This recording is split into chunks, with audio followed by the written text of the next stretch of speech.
જય ગિરનારી, જય ગિરનારી. Nakhatrana police station મારો કેસ લેવા તૈયાર નથી. અને કેસ એમ છે કે હું પોતે એક પૈસાદાર વ્યક્તિ નથી, એક લાચાર, એક બેબસ લાચાર વ્યક્તિ છું અને વિકલાંગ વ્યક્તિ છું. આવી હાલતમાં છોડનાર મારા બાપુ વીરજી મહારાજ ઉર્ફ વાછિયા મહારાજ મોરુના રહેવાસી છે. વાછિયા મહારાજ જ્યારે મેં 12 મહિનાનો હતો ત્યારે મને ગોદ લીધો હતો, એટલે ખોરે બેસાડ્યો હતો, એમ ગોદ લીધો હતો. આજે મારી અવસ્થા થઈ 35 વર્ષની અને મારા મોટા બાપુના દીકરા પહેલાંના હતા.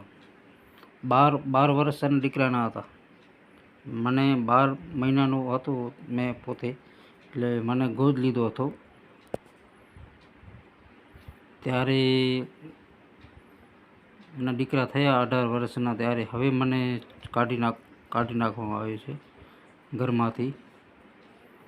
તો એના વિરુદ્ધ મેં ફરિયાદ એક વખત પોલીસ સ્ટેશન ફોન કરું છું, ફરિયાદ લખાવવા જાઉં છું, તો police station Nakhatrana police station ફરિયાદ લેવા તૈયાર નથી.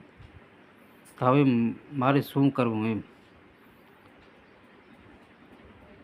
એટલે કે કોઈ વ્યક્તિ હિંમત હારી જાય તો આત્મહત્યા કરી લે, પણ હું એ વ્યક્તિ નથી કે આત્મહત્યા કરી લઉં. હિંમત હારનારો વ્યક્તિ નથી. પણ આટલું જણાવું છું કે પોલીસ સ્ટેશન નખત્રાણાને કહું છું કે ભાઈ તમને આવી રીતે કેસ નથી લખવો તો તમારી અરજી ઓનલાઈન કરીશ. પોલીસ સ્ટેશનને કહું છું, નખત્રાણા પોલીસ સ્ટેશનને, કે ભાઈ આવી રીતે તમે મારું કેસ નથી લખતા એક વિકલાંગનો, તો ગમે એવો માણસ હશે, કોઈને તકલીફ હશે તો તેને તમે કેટલું હેરાન કરતા હશો એમ.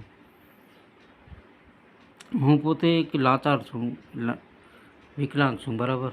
મને કેટલું હેરાન કરો છો તો તમે એક એવું પણ છે, એવું પણ હોય પોલીસ સ્ટેશનને પૈસા જોઈએ. આજે પોલીસ છે એ ગદ્દારનો શબ્દ છે. એક પોલીસ સ્ટેશનને આપણે 5-10 હજાર રૂપિયા ફેંકી દઈએ તો એ કામ કરે, એ દેખાય છે, સ્પષ્ટ છે, એવું છે એમ.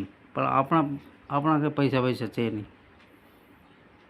આપણે ઠન ગોપાલ છીએ. મોટા બાપુએ મને કાઢી મૂક્યું ઘરમાંથી, કાંઈ આપ્યું જ નહીં. એના દીકરા થઈ આવ્યા એટલે બસ ફિલ્મ પૂરી, એન્ડ આવી ગયો. પ્રોપર્ટીનો મામલો છે, એટલે હું વિડીયો વાયરલ એટલા માટે કરું છું કે આ પ્રોપર્ટીનો છે. હું આખો વારસદાર એની પ્રોપર્ટીનો છું. મારા મોટા બાપુ છે ને, પહેલાંથી જ મારા નામે પ્રોપર્ટી બધી કરી હતી. હવે મને આપવા તૈયાર નથી. જય હિન્દ, જય ભારત.